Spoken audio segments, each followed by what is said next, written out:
মাত্র 10 মিনিটের ভয়াবহ ঘূর্ণিঝড়ে তছনছ করে দিয়েছে সবকিছু। প্রলয়ঙ্কারী ঘূর্ণিঝড়ে ঘরবাড়ি, দোকানপাট, গাছগাছালি সহ ব্যাপক ক্ষয়ক্ষতি হয়েছে সুনামগঞ্জের শান্তিগঞ্জ উপজেলার সবকটি ইউনিয়নে। মাথা গোজার ঠাইটুকু হারিয়ে কান্নায় ভেঙে পড়েছেন হতদরিদ্র অসহায় মানুষগুলো।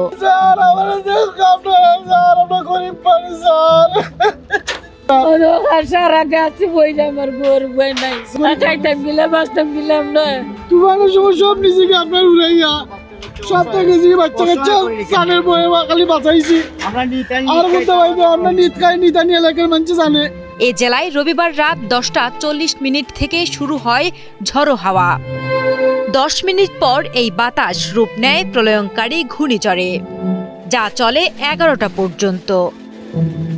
মাত্র 10 মিনিটের ভয়াবহ ঘূর্ণিঝড় নিঃস্ব করে দেয় শত শত মানুষকে। খুব অসহায় আছি আমরা, সব লেগে গেছে। আমরা এই বাচ্চা ছেলে একবার আমরা অবস্থা নাই। জীবনে এরকম তুফান দেখছি না স্যার। রাতের 11টার সময় গুণ্য হয়ে যায় হামরুদুল্লাহ সদরপুর গ্রামের কোটা গড় বাড়ি প্রচুর ক্ষতি করেছে। গরু বাছুর মানুষের ফাটা চিরা ডাক্তার লইয়া মেডিকেল লইয়া যাওয়া লাগে। প্রবল ঝড়ে ভেঙে পড়েছে অসংখ্য বৈদ্যুতিক খুঁটি। সেই বিদ্যুতের তার পেঁচিয়ে আছে রাস্তা, ঘরবাড়ি সহ মহাসড়ক। এতে বন্ধ রয়েছে সিলেট সুনামগঞ্জ আঞ্চলিক মহাসড়ক সহ চলাচল উপযোগী প্রায় সবকটি সড়ক। সেই সাথে অসংখ্য বৈদ্যুতিক খুঁটি ভেঙে পড়ায় বন্ধ রয়েছে বিদ্যুৎ সরবরাহ। হঠাৎ করে একটা আইয়া হঠাৎ করে কোনটা বোঝা গেছে না, এমন সময় আইছে বাতাস তুফান কি কইমু হওয়ার মতো নাই।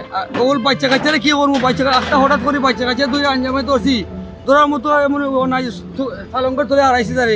এমন ঘূর্ণিঝড় আসছে মানুষের গড় বাড়ি 1 মিনিটের ভিতরে হাওয়ায় উড়ে লিয়ে গেছে।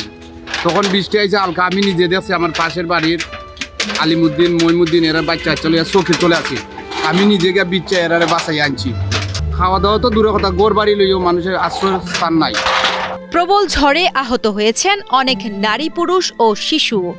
প্রাথমিক চিকিৎসা নিতে সকলে ভিড় করেন স্থানীয় ফার্মাসি ও উপস্বাস্থ্য কেন্দ্রে। হঠাৎ করে আইয়া এই তছনছ করছে। আমার অবস্থা খুব অসুচনীয়, খুব খারাপ অবস্থা। বর্তমানে খুব একটা অসহায় আমরা আছি। এই আমাদের এখানে প্রায় এখন 100 ঘর ভাঙছে, 100 গরিব আমাদের এই গ্রামের মধ্যে ভাঙছে। এছাড়াও ক্ষতির সম্মুখীন হয়েছেন অসংখ্য ব্যবসায়ী। তবে ক্ষয়ক্ষতির পরিমাণ তাৎক্ষণিকভাবে জানা যায়নি। যাদের ঘর বাড়ি ক্ষতিগ্রস্ত হয়েছে তাদের বেশিরভাগেরই ঘুরে দাঁড়ানোর ক্ষমতা নেই। আর ক্ষতিগ্রস্তের তালিকায় হতদরিদ্রের সংখ্যাই বেশি। তাৎক্ষণিকভাবে এসব মানুষকে সরকারিভাবে সহযোগিতা করা প্রয়োজন বলে মনে করছেন স্থানীয়রা। সব ভাঙ্গা পড়িস, গরিব যা আছে মানে অবস্থা নাই একবারে। আল্লাহ তাআলা ভারতের মালিক। গরিব মানুষ যারা আছে, যে দোকানপাট ভাঙ্গা পড়ছে বা এই সমস্ত জিনিস রয়েছে, এগুলো এই মানে সরকারের মাধ্যমে কিছু সাহায্য হয়।